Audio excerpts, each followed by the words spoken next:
क्या प्रधानमंत्री के तौर पर राहुल को चुन सकती है जनता? क्या युवा पीढ़ी की पहली पसंद बन सकते हैं राहुल गांधी? क्या राहुल गांधी प्रधानमंत्री बनने योग्य हैं? योग्य हैं, लेकिन क्यों? विस्तृत पारिवारिक राजनीतिक अनुभव और जेनेटिक गुण। आप इसे परिवारवाद या वंशवाद की राजनीति का नाम भी दे सकते हैं, लेकिन जब एक बिजनेसमैन, डॉक्टर या सिविल सर्वेंट का बच्चा अपने खानदानी पेशे को अपनी काबिलियत के दम पर आगे बढ़ाता है तो आप उसे कोई नाम नहीं देते और स्वेच्छा से स्वीकार करते हैं। ये सारे काम भी राजनीति की तरह ही देश को सर्व करने के हैं। राहुल एक ऐसे राजनीतिक परिवार से आते हैं जिनसे देश की आजादी से लेकर देश को आधुनिकता की रेस में सबसे आगे खड़ा किया है।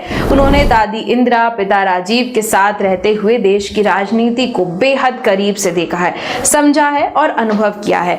उन्होंने लगातार सीखने की लालसा दिखाई है और खुद को सर्वश्रेष्ठ साबित करने का प्रयास नहीं किया है। सबसे अहम बात, उन्होंने कभी भी खुद को प्रधानमंत्री का दावेदार घोषित नहीं किया है। अगर यूं कहा जाए कि राहुल गांधी में प्रधानमंत्री बनने के जेनेटिक गुण हैं तो गलत नहीं होगा। युवा पीढ़ी में बढ़ता चार्म और विश्वास। पिछले 2 लोकसभा चुनाव में राहुल की राष्ट्रीय और वैश्विक छवि में काफी सकारात्मक बदलाव आया है। उन्होंने लगातार महंगाई, बेरोजगारी और लचर सरकारी व्यवस्थाओं पर सवाल उठाते हुए देश के युवाओं के भीतर अपने प्रति एक विश्वास पैदा किया है। देश भर की पदयात्रा के दौरान उनके अंदर एक परिपक्वता आई जो उनके भाषणों में झलकती है और बेरोजगारी का तंज झेलने वाले राष्ट्रवादी युवाओं को उनकी ओर आकर्षित करने में सफल रही है। कई नेशनल लेवल पर हुए सर्वे बताते हैं कि पहली दफा अपने मत का इस्तेमाल करने वाले मतदाताओं ने राहुल को अपनी पहली पसंद माना है। विपक्ष का एक मजबूत स्तंभ। कहते हैं कि लोकतंत्र तभी मजबूत और सुरक्षित रह सकता है जब उसमें विपक्ष की मौजूदगी हो। संसदीय विपक्ष लोकतंत्र के वास्तविक सार को बचाए रखने और लोगों की आकांक्षाओं और अपेक्षाओं को जाहिर करने में महत्वपूर्ण भूमिका निभाता है और इस भूमिका को पूरे विपक्ष की ओर से राहुल ने एक मजबूत नेतृत्व दिया है। इंडिया अलायंस में सभी दलों को एकजुट करने और परस्पर सहयोग से लोकसभा चुनाव 2024 लड़ने की रणनीति में भी राहुल की महत्वपूर्ण भूमिका रही है। उनकी इस खूबी ने गठबंधन के सभी दलों के युवा, अनुभवी और महत्वाकांक्षी सदस्यों को एक आत्मविश्वास दिया है जिसके बूते वह बिखरी हुई ताकत के बजाय संगठित शक्ति के रूप में जनता का प्रतिनिधित्व कर रहे हैं। सादगी, समर्पण के साथ विरोधियों को खुद के लिए बात करने पर मजबूर करने की काबिलियत। भारत के इतिहास में शायद ही ऐसा कोई नेता होगा जिसका राहुल गांधी जितना उपहास उड़ाया गया है। हर मौके और मंच पर किसी न किसी तंज का सामना करते हुए राहुल ने मुस्कुराते हुए पप्पू शहजादे या इटली वाले का ताना सहा है और इनका उत्तर बेहद संजीदगी से दिया है। सिर्फ एक विपक्षी सांसद होने के बावजूद भी उन्होंने पूरे सत्तारूढ़ी दल में खुद के बारे में चर्चा करने पर मजबूर किया है। खुद प्रधानमंत्री तक अपने किसी भाषण में उन्हें याद किए बिना नहीं रहते हैं, जिससे साफ समझा जा सकता है कि वह दुनिया के सबसे बड़े और ताकतवर दल के लिए भी सबसे बड़ा सरदर्द बने हुए हैं। उनकी ये काबिलियत उन्हें उन कई नेताओं से ऊपर खड़ा करती है जिनके पास सरकार चलाने का अनुभव तो है लेकिन विपक्ष को साथ लेकर चलने की कला नहीं। हालांकि यह निर्णय जनता पर निर्भर करता है कि वह किसे अपने प्रधानमंत्री के रूप में देखना चाहते हैं।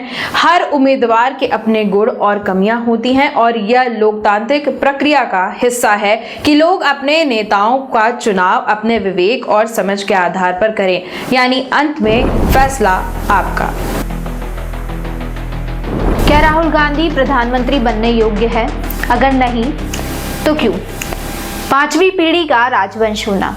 वैसे तो राहुल गांधी काफी शिक्षित नेता है, लेकिन राहुल गांधी ने विदेश से पढ़ाई की है। राजनीति उन्हें विरासत में मिली है। वो गांधी परिवार के 5वीं पीढ़ी के राजवंश है। ऐसे में देश के लोगों को समझ पाना, देश की समस्याओं को समझ पाना उनके लिए काफी ज्यादा मुश्किल है, क्योंकि विदेश में रहने की वजह से और एक पॉलिटिकली स्टैब्लिश्ड और रिच फैमिली से होने की वजह से देश के लोगों से उनका जुड़ाव काफी ज्यादा कम है। सही हिंदी बोलने में असमर्थ।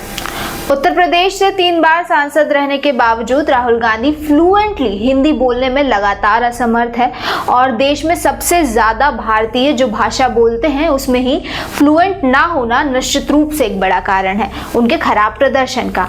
अपनी हकलाती लड़खड़ाती हिंदी से लोगों के साथ सामंजस्य बैठाना बहुत ही मुश्किल है और इसी वजह से लोगों को अपनी बात सही तरीके से समझाना और लोगों के दिल तक पहुंचना उनके लिए मुश्किल हो जाता है और कई बार तो गलत हिंदी की वजह से उनका मजाक भी बन जाता है।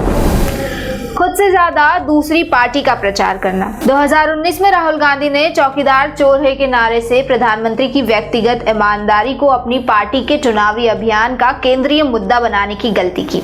इसके बजाय कांग्रेस को लगातार और बार बार पूछना चाहिए था कि 2014 में किए गए अच्छे दिनों के वादे कहाँ थे। राहुल गांधी की चुनावी सभाएं और उनके भाषण अक्सर प्रधानमंत्री मोदी के इर्द गिर्द घूमते रहते हैं और उनकी छवि खराब करने की कवायद में लगे रहते हैं। अगर कोई राजनेता अपनी पार्टी से ज्यादा तवज्जो और पब्लिसिटी दूसरी पार्टी को देगा तो जाहिर है कि जनता का झुकाव कहीं न कहीं दूसरी ओर ही जाएगा। प्रशासनिक अनुभव की कमी। प्रधानमंत्री का पद देश की सबसे बड़ी जिम्मेदारी है। जाहिर है जिम्मेदारी के लिए जरूरी है अनुभव, चाहे वो फिर किसी भी क्षेत्र में हो। राहुल गांधी के पास प्रशासनिक अनुभव की कमी है। राजनीति में इतने लंबे समय से होने के बावजूद भी अभी तक उन्होंने कहीं जिम्मेदारी से नेतृत्व नहीं किया। ना ही वो किसी प्रदेश के मुख्यमंत्री रहे हैं और ना ही उन्होंने किसी विभाग को पुरजोर तरीके से संभाला है। ऐसे में बिना किसी अनुभव के सीधे पूरे देश का भार अपने कंधों पर उठा पाना और देश का जनता का भरोसा जीतना एक सोचने वाला विषय है। तो ये थे वो 4 मुख्य बिंदु जो ये दर्शाते हैं कि कहीं ना कहीं राहुल गांधी देश के प्रधानमंत्री बनने के योग्य नहीं है। हालांकि आपका क्या फैसला है इस पर और आपका क्या सोचना है, कमेंट कर जरूर बताएं।